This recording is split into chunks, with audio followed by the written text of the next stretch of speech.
Ha-Young stared at her computer screen for the 10th time that night. The numbers didn't make sense. Stars weren't supposed to behave like this. Another late night? Jinwoo asked, walking into the research lab with 2 cups of coffee. He was her research partner and probably the only other person in the station who would be awake at 3 in the morning. Look at this, Ha-Young said, pointing at the screen. Star designation XK7789. It's supposed to be dying, but the quantum readings are all wrong. Jinwoo set down the coffee and leaned over her shoulder. Maybe your equipment needs calibration. These old scanners act up sometimes. I already checked.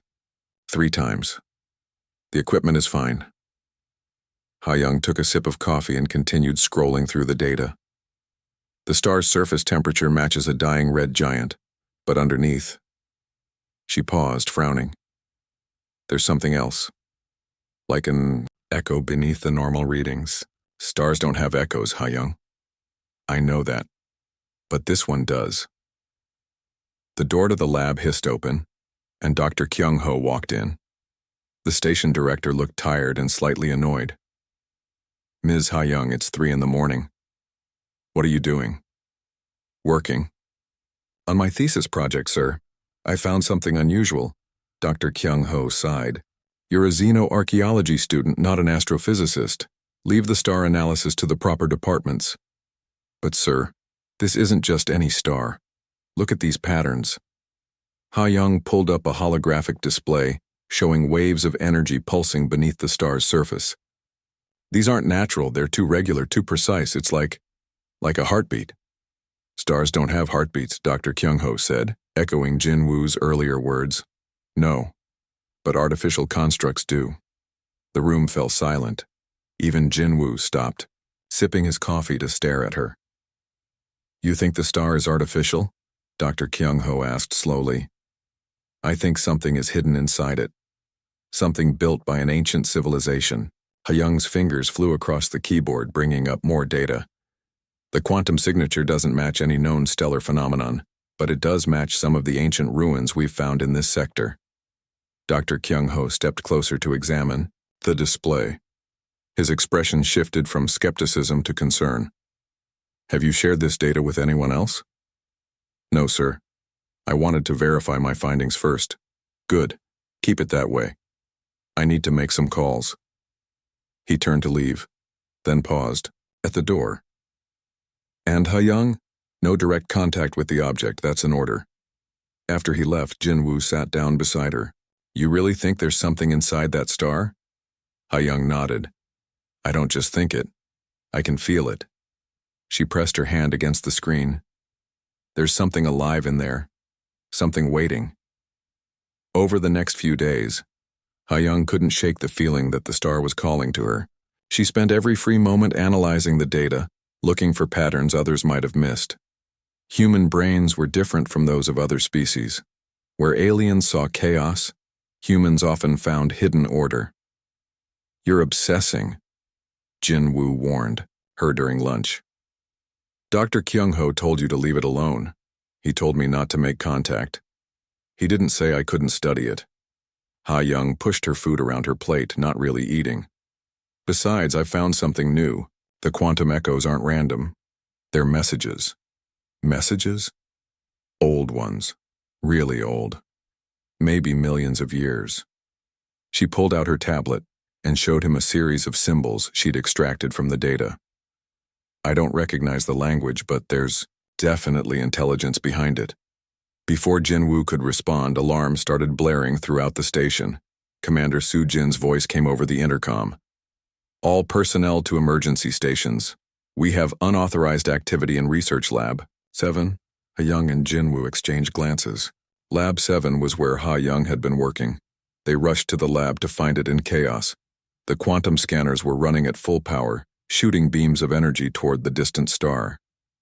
Ha-Young's workstation was lit up like a holiday tree, data streaming across multiple screens faster than the eye could follow. What did you do? Commander Soo-jin demanded, trying to shut down the equipment. Nothing, I didn't touch anything, Ha-Young protested. But as she approached her workstation, the activity increased. The screens flickered, and for a moment she saw an image that made her gasp. A face. Not human, but definitely intelligent, and it was looking directly at her. "Did you see that?" she whispered. "See what?" Jinwoo asked, but the image was already gone. Dr. Kyung-ho burst into the room. "Shut it down, now!" Commander Sujin's hands flew over the controls. "I can't, the system's not responding." Ha-young stepped forward, drawn by an instinct she couldn't explain. As she reached for the main console, the chaos suddenly stopped. The screens went dark, the scanners powered down. Everything became quiet. "How? Did you do that?" Dr. Kyung-ho asked. I don't know." Ha-young stared at her hands. "I just touched it, and it stopped." Commander Sujin checked her security scanners. "We received a transmission from the star." "That's impossible," Dr. Kyung-ho said. "Stars don't send transmissions." "This one did," Sujin replied, "and it was directed specifically at this station, at this lab." She looked at Ha-young. "At, her." Ha-young felt a chill run down her spine. "What did it say?" Sujin pulled up the message on the main screen. It was in the same ancient symbols Ha-young had found in the quantum echoes, but as she watched, the symbols shifted and changed, transforming into words she could understand. "Help us. Free us. You are the key." The room fell silent again. Everyone stared at the message, then at Ha-young. "I think," Ha-young said quietly, "we need to stop calling it a star. It's a prison, and someone inside wants out." Dr. Kyung-ho rubbed his temples. "This is beyond our authority. I'm contacting the Galactic Council." "Wait," Ha-young pleaded. "Let me study it more. If there are beings trapped inside, no. You've done enough." He turned to Commander Sujin. "Lock down this lab. No one goes in or out without my permission." As security officers escorted everyone out, Ha-young looked back at her workstation. The screens were dark now, but she could still feel it. That presence reaching out across space, calling to her specifically. Why her? What made her different? That night, she couldn't sleep. Every time she closed her eyes, she saw that face in the screen. Not threatening, but desperate, pleading. At 5 a.m, she made a decision. Rules or no rules, she had to know the truth. She had to understand why an artificial star, a tomb star, was calling out to a 19-year-old human girl, because somehow deep in her bones she knew this was just the beginning. The star had chosen her for a reason, and she was going to find out why. 3 days passed. Ha-young wasn't allowed near Lab 7, but she couldn't stop thinking about the message.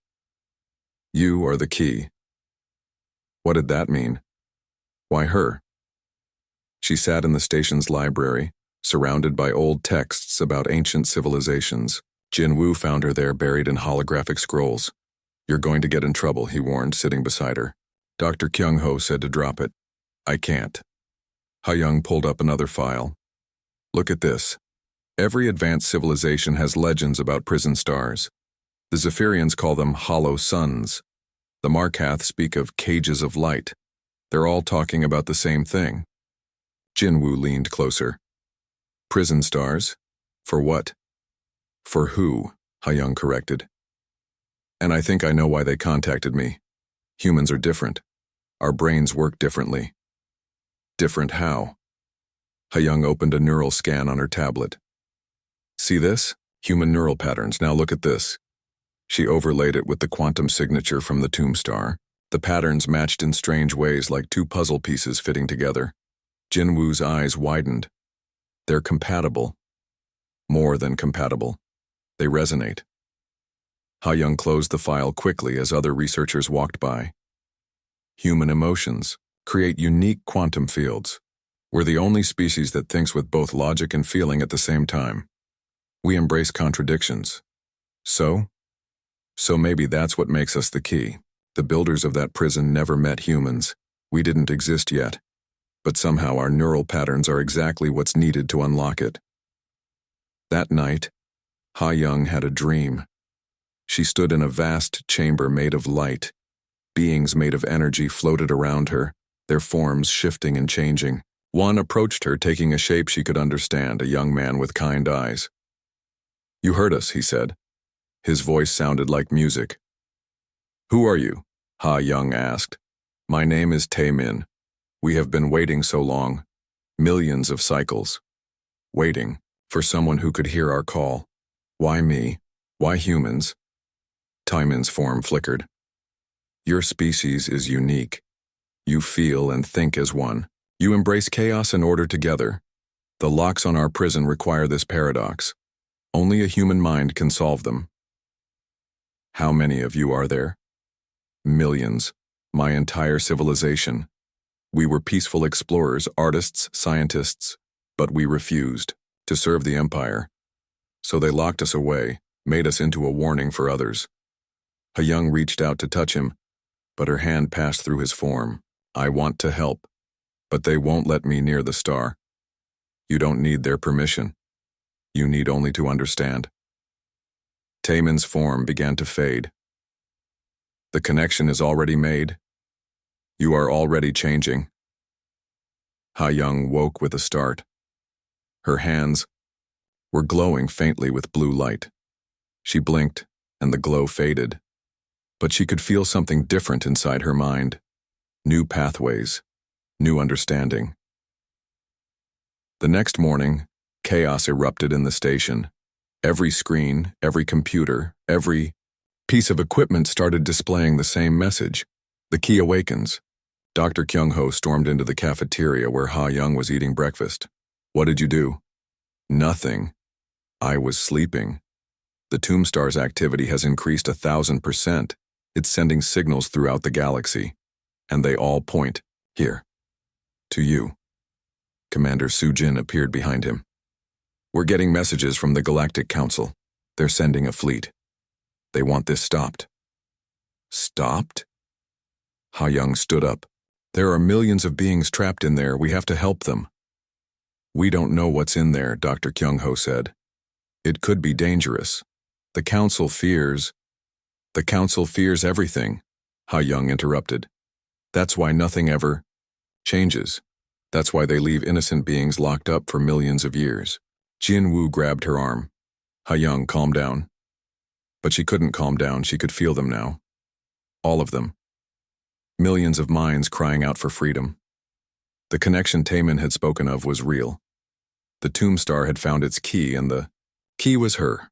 "I have to go to the lab," she said. "Absolutely not," Commander Soo-jin replied. "Then they'll stay trapped forever. Is that what you want?" Before anyone could stop her, Ha Young ran. She knew the station's layout by heart, knew every shortcut and maintenance tunnel. Security chased her, but she was faster, driven by purpose. She burst into Lab 7. The equipment came alive the moment she entered. Screens lit up, scanners hummed, and the quantum communicator established a direct link to the Tombstar. "Ha Young!" Jin Woo had followed her. "What are you doing?"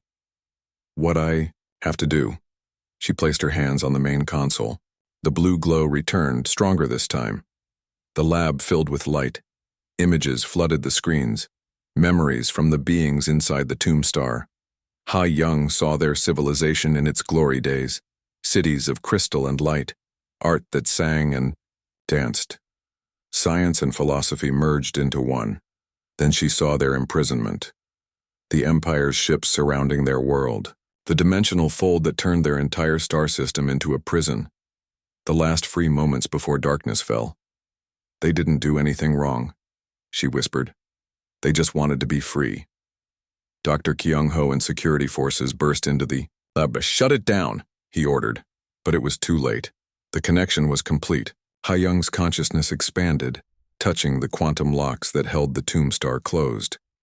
Each lock was a puzzle requiring both emotion and logic to solve. Fear and courage. Hate and love. Order and chaos. All the contradictions that made humans human. "I understand now," she said. Her voice echoed strangely, as if millions spoke with her. The builders knew. They knew that someday a species would arise that could think in paradoxes. A species that could hold opposing truths in their minds without breaking. "Ha Young, stop," Dr. Kyung-ho pleaded. "The Council's fleet is coming. They'll destroy the station if you continue." "Let them come," Jinwoo said suddenly, stepping beside Ha-young. She's right. We can't leave them trapped. The first lock opened. Energy poured through the lab. The second lock followed, then the third. Outside the station, space itself began to warp. The tombstar pulsed with new life. And across the galaxy, every human felt a subtle shift, as if something long dormant had awakened in their genes. The prophecy, Ha-young murmured, her mind touching memories not her own. The young species with old souls, the paradox makers, the key holders. She looked at Dr. Kyung-ho with eyes that glowed with stellar fire. They were waiting for us, for humans, because we're the only ones who can set them free. Alarms blared as the council's fleet approached, but Ha-young didn't care. She had found her purpose. She was the key, and she was going to unlock the greatest prison in the galaxy, no matter the cost. The Galactic Council's fleet hung in space like metal storm clouds. 50 ships from dozen different species, all aimed at Research Station Omega-7. Inside the station, Ha-young could feel their fear through the quantum connection. They're scared of change, she said, her hands still glowing on the console. They've built their entire civilization on keeping things the same. Dr. Kyung-ho paced the lab, torn between duty and conscience. The council is demanding we surrender you. They say you're destabilizing the galaxy. I'm freeing the innocent. Ha-young's voice carried harmonics now, as if the trapped millions spoke through her. How is that wrong? The communicator crackled. Ambassador Hyunwoo's face appeared on screen. He was humanity's representative to the council, and he looked worried. Ha-young, I'm trying to buy you time, but they're threatening to fire. They say the tombstar is a weapon. It's not a weapon, it's a prison, and the beings inside never hurt anyone. Jinwoo worked frantically at another console. I'm detecting more human ships approaching. Earth got word of what's happening. Great, Commander Sujin muttered. Now we'll have a war. But Ha-young wasn't listening. The fourth lock had revealed itself, a complex equation that required understanding both infinite hope and absolute despair. She touched the equation with her mind, and memories flooded through her. She saw the builders of the prison, cold beings of crystalline steel who viewed emotion as weakness. They had conquered half the galaxy through logic alone. When they met Taemin's people, they saw beauty and joy as threats to order. They were afraid, Ha-young whispered. The builders were afraid of feeling. The lab door burst open. Captain Yoon entered with a squad of soldiers. By order of the Galactic Council, cease all activities immediately. I can't stop now, Ha-young said without turning. The sequence has started. Interrupting it could destroy the star and kill everyone inside. Captain Yoon raised his weapon. Step away from the console. No. Jinwoo moved between them. You'll have to shoot me first. And me, said a new voice. Minji, the station's AI specialist, had entered the lab. I've been monitoring the data. Ha-young's telling the truth, those beings are innocent. More people entered. Scientists, engineers, maintenance workers. They formed a circle around Ha-young. You see, Jinwoo said to Captain Yoon, humans protect their own. Outside, the standoff grew tense. Council ships powered up their weapons.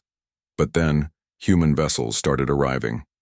Not military ships, but civilian crafts, cargo haulers, research vessels, private yachts. They placed themselves between the station and the council fleet. Ambassador Hyunwoo's voice came through again. The council is demanding all human ships withdraw. Tell them no, Ha-young said, solving the fifth lock. Tell them humans don't abandon those who need help. The tombstar pulsed brighter. Cracks appeared in its false surface, revealing glimpses of the structure beneath. It wasn't just a prison, it was a world. A whole world folded into stellar space.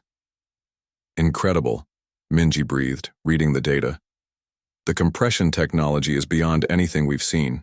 There could be entire cities in there. Captain Yoon lowered his weapon.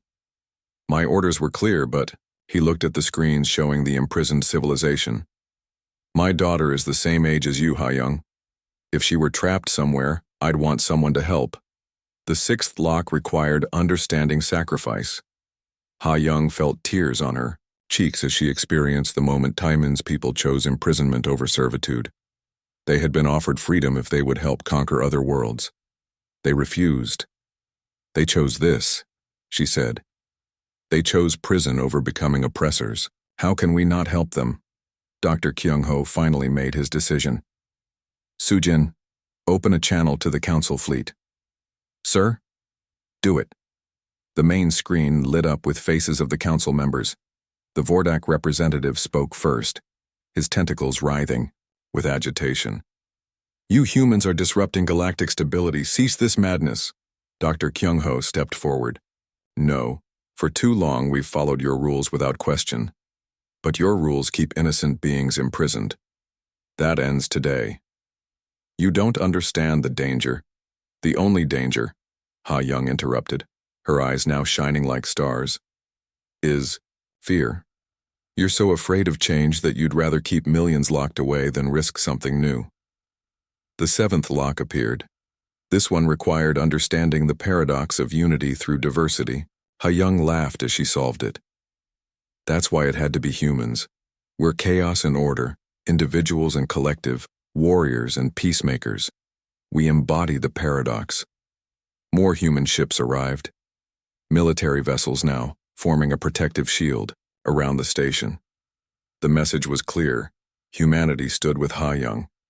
But the real surprise came from an unexpected source. A Zephyrian science vessel broke from the council fleet and moved to join the humans. This is Captain Skyweaver, came the translated message. Our legends speak of the tomb stars. They say those imprisoned were the galaxy's greatest artists and thinkers. We cannot be part of keeping them locked away.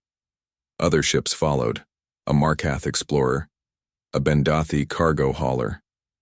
Soon the council fleet was outnumbered by those who chose compassion over fear. The eighth lock required understanding laughter through tears. Ha Young thought of every human who'd ever smiled through pain, who'd found joy in dark times. The lock dissolved. 2 more, she gasped. The strain was showing now. Her body shook with effort, but her will remained strong. The 9th lock was the hardest yet. It required understanding how love could be both gentle and fierce, how the same emotion could nurture and protect. Ha Young thought of her parents, who died when she was young. Their love still guided her, still gave her strength. The lock shattered. 1 more, Taemin's voice whispered in her mind. 1 more, brave key. You're almost there.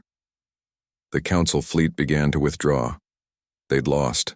Public opinion across the galaxy was turning. Videos of Ha Young's sacrifice, of humans standing together, of ships from different species joining the cause. It was spreading faster than they could contain. The final lock appeared, and Ha Young gasped. It wasn't a puzzle or equation. It was a choice. To open the final lock, she read aloud, the key must choose, your life for their freedom. The lab fell silent. Everyone stared at her. Jin Woo grabbed her hand. There has to be another way.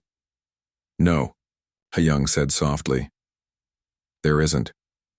The builders wanted to ensure that only someone who truly cared would free them. Someone willing to pay the ultimate price. She looked around the lab at all the faces watching her. Humans and aliens, united in this moment. I'm not afraid, she said, and she meant it. She pressed her hand to the final lock. Ha Young's hand touched the final lock and the universe held its breath. Wait, Jin Woo shouted. There has to be another way. But Ha Young had already made her choice. As her fingers pressed against the glowing surface, her consciousness exploded, outward. She wasn't just Ha Young anymore. She was connected to every mind in the tomb star, feeling their hopes, their dreams, their centuries of patient waiting. I see everything, she whispered. Her body began to glow, becoming translucent like the being she was trying to save. Dr. Kyung-ho stepped forward. Ha Young, stop. We'll find another solution. No time, she replied. Her voice echoed with thousands of harmonics. The lock is opening, the process can't be stopped. The tomb star's false surface cracked wider. Brilliant light poured through the fissures, and space itself seemed to bend around it. Inside the station, every screen showed the same thing. A world unfolding like a flower. Cities of crystal and light emerged from dimensional folds. Gardens that sang with color. Towers that touched the edge of space. Beautiful. Minji breathed. But Ha-Young was fading. Her physical form grew dimmer as her energy merged with the unlocking mechanism. She could feel herself spreading thin, becoming part of the quantum matrix that held the prison together. "I'm scared," she admitted, tears floating away from her face like liquid diamonds. Jinwoo grabbed her hand, trying to anchor her to the physical world. "Don't go, please." Suddenly, alarms blared throughout the station. Not warning alarms, something else. Captain Yoon checked his instruments and gasped. "The human fleet, they're doing something. All of them are linking their quantum cores." Ambassador Hyunwoo's face appeared on the main screen. "Ha-Young, if you can hear me, hold on. Humanity has a gift for you." One by one, every human ship in the fleet created a quantum link. Not just the military vessels, but every civilian craft, every cargo hauler, every tiny personal shuttle. They formed a network of consciousness. Millions of human minds connected, through technology and will. "What are they doing?" Dr. Kyung-ho asked. Minji's eyes widened as she understood. "They're creating a distributed key. Instead of one person bearing the cost, they're sharing it among millions." The quantum network reached out to Ha-Young. She felt the touch of countless human minds, soldiers and scientists, workers and dreamers, children and elders. Each one offered a tiny fragment of their own life force, their own consciousness, to help her bear the burden. "You are not alone," they said in unison. "Humans stand together." The infusion of energy stabilized Ha-Young's farm. She was still connected to the Tombstar, still serving as the key, but now she wasn't dissolving. The cost was being shared by every human who chose to help. "I feel you all." Ha-Young laughed through her tears. "Thank you." The final lock shattered into a million points of light. The Tombstar's transformation accelerated. What had looked like a dying sun now revealed itself as the greatest megastructure ever built, a Dyson sphere containing an entire civilization. Taemin's form materialized in the lab, no longer just an energy projection but solid and real. He looked around in wonder, then bowed deeply to Ha-Young. "You did it," he said. "You freed us all." Other beings began to appear. Hundreds, then thousands, then millions. They streamed out of the opening star like a river of light, each one unique, each one beautiful in their own way. Some looked almost human. Others were geometric patterns of pure thought, and still others defied description. The Galactic Council fleet watched in stunned silence as ships began emerging from the Tombstar. Not warships, but vessels of exploration and art. Ships that sang as they moved, painting trails of color across space. Ships that carried the wisdom of a million years. "We are the Luminari," Timon announced, his voice carrying across all channels. "We were imprisoned for refusing to conquer, for choosing art over war, for believing in growth through diversity rather than control through uniformity. Thanks to humanity, we are free." The lead council vessel finally responded. The Vordak representatives' tentacles drooped with shame. We were wrong. The ancient records painted you as dangerous rebels." "We rebelled against cruelty, yes," Taemin replied. "Is that dangerous?" Ha-Young swayed on her feet as the quantum network gently released her. Jinwoo caught her before she could fall. She was herself again, but changed. Her eyes held depths that hadn't been there before. "You okay?" Jinwoo asked. "I'm more than okay," she said. "I can still feel them. All of them. The connection doesn't end just because the prison is open." Dr. Kyung-ho approached Taemin. "What happens now? Your people have been imprisoned for so long." Taemin smiled. "Now we share. We have technologies that could benefit the galaxy. Medical advances that could end suffering. Energy systems that could prevent wars over resources. Art forms that could bridge cultural gaps. We offer all of this freely. Freely? The Vordak representative sounded skeptical. What do you want in return? Nothing. That's what you never understood about us. True civilization isn't about taking, it's about giving. The human ships began to disperse their quantum network, but something had changed. The shared experience had created bonds that wouldn't fade. Humans across the galaxy felt more connected to each other than ever before. You've started something, Minji told Ha-Young. Humans working together like this? It's unprecedented. It's just the beginning, Ha-Young replied. She looked out, at the transformed tomb star, now a shining beacon of hope. They called us the young species with old souls, the liberators. Maybe this is why. Captain Yoon, who had come to arrest her, now saluted. You've shown us what humanity can be when we stand together. The military wants to create a new division, the Liberation Fleet, ships dedicated to finding and freeing other tomb stars. There. Are others? Ha-Young asked. Taemin nodded. 7 more that we know of, each holding civilizations that refuse to bow to tyranny. Only humans can open them. Why only humans? Dr. Kyung-ho asked. Because, Taemin said, looking at Ha-Young, with deep respect, only humans can hold hope and despair simultaneously without breaking. Only humans can be individuals and collective at once. Only humans embrace the beautiful chaos of existence while building order from it. You are the keys the universe has been waiting for. Ha-Young stood straighter, feeling the weight of destiny on her shoulders. But it wasn't a burden, it was a purpose. Then we'd better get started, she said.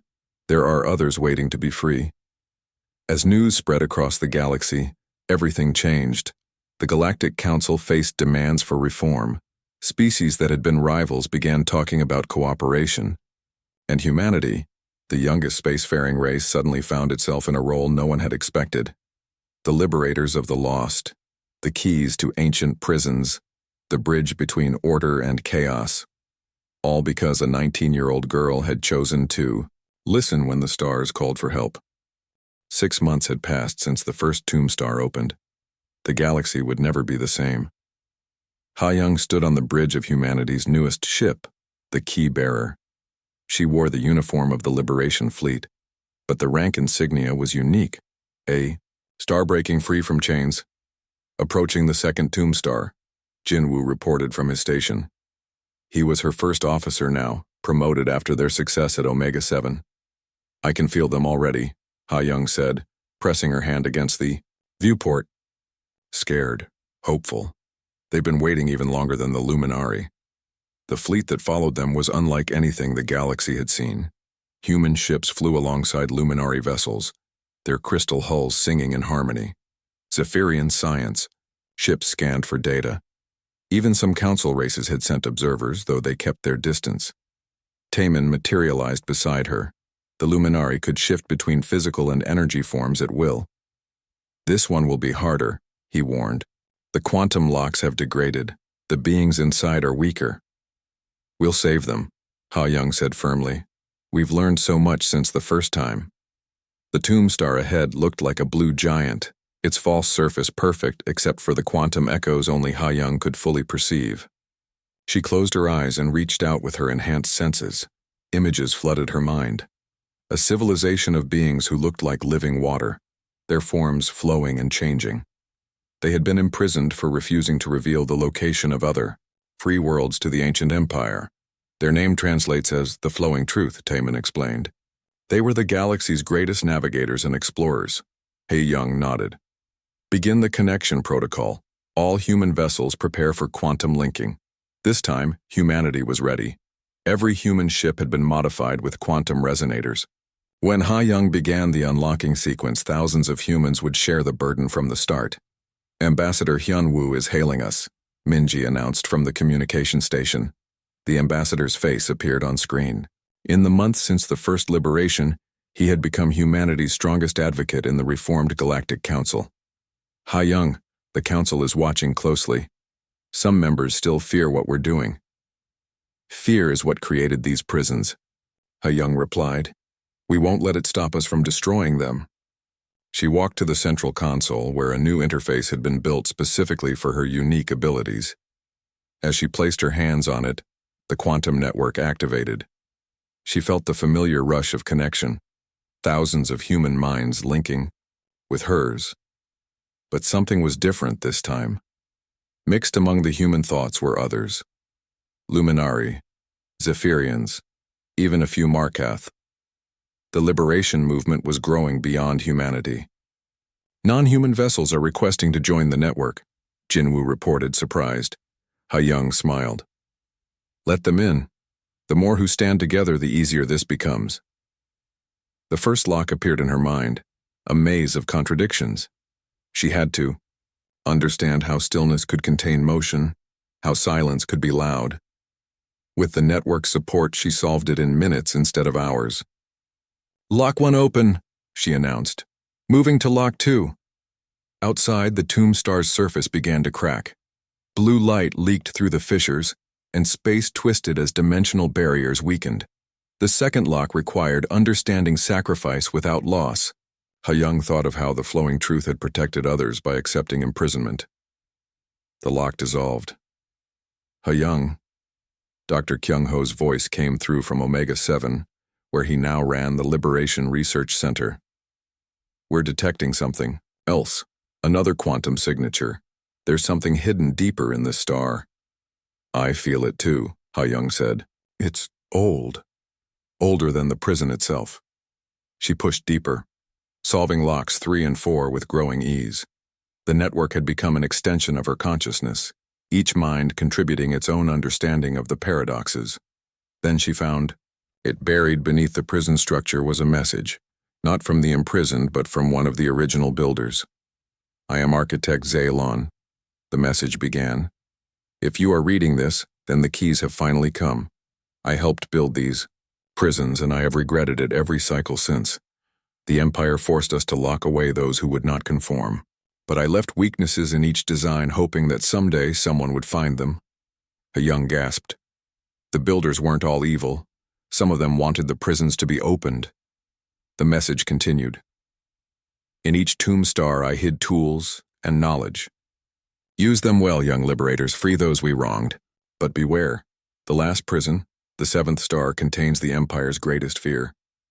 They locked away something that terrified even them. Worry about that later, Jinwoo said. We have 5 more locks to go. Ha-Young refocused on the task. Lock 5 required understanding how freedom could exist within order. She thought of human societies, chaotic but structured, free but united. The lock shattered. Lock 6 was about growth through diversity. The expanding network, with its mix of human and alien minds, embodied this perfectly. Another lock gone. The star's transformation is accelerating, Captain Yoon reported from his escort destroyer. Whatever you're doing, it's working. Lock 7 nearly stopped her. It required understanding love for those you've never met. Ha-Young thought of all the humans who had volunteered to help, risking their lives for beings they'd never seen. The lock burst apart. 2 more, she breathed. The strain was less than before, shared among so many, but she could still feel the weight of responsibility. Lock 8 demanded comprehension of how endings could be beginnings. She thought of her own transformation, the girl who had discovered. The first tomb star was gone, replaced by someone who carried the hopes of millions. The lock opened, the final lock appeared, and Ha-Young laughed. Unlike the first tomb star, this one didn't demand sacrifice. Instead, it asked a question. What is the purpose of freedom? She knew the answer instantly. To choose your own path, to grow, to help others find their way. The lock didn't just open, it celebrated, exploding into ribbons of light that danced around the fleet. The tomb star's false surface peeled away like the skin of a fruit, revealing the marvel within. The flowing truth emerged in a cascade of liquid light. Their ships were like drops of living water, each one unique. They danced between the Liberation Fleet's vessels, their joy tangible in the quantum realm. Free, they sang. their voices like ocean waves. Free to explore again, free to map the unknown spaces, free to guide others to wonders. Their leader took a form similar to water shaped into a human outline. I am Current Singer. We offer our star charts, pathways to worlds beyond the galaxy's edge, routes through dimensions you haven't imagined. And the other tomb stars? Young asked. We know where they are. We helped hide 3 of them, directing the Empire away from their locations. Current Singer's form rippled with emotion. We will guide you to each one, as the flowing truth.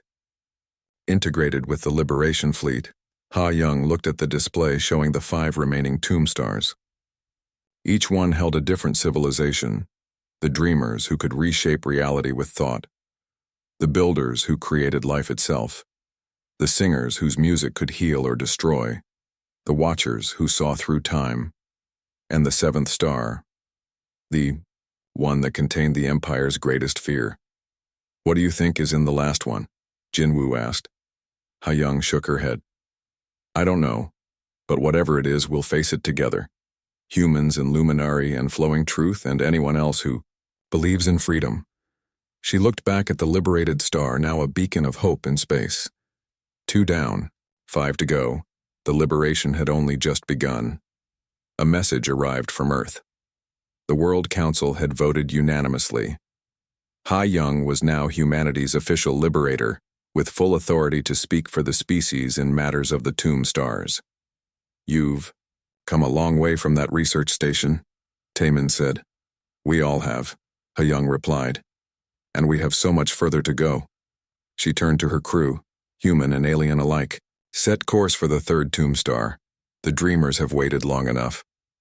As the Liberation Fleet jumped to hyperspace, Young felt the weight of destiny on her shoulders. But she also felt the strength of all those who stood with her. Humanity had found its purpose among the stars, to be the keys that unlocked prisons, the hands that opened cages, the voices that called others to freedom. And she would lead them, 1 star at a time, until every prison was opened and every wrong was made right. The galaxy watched and waited. The age of liberation had begun.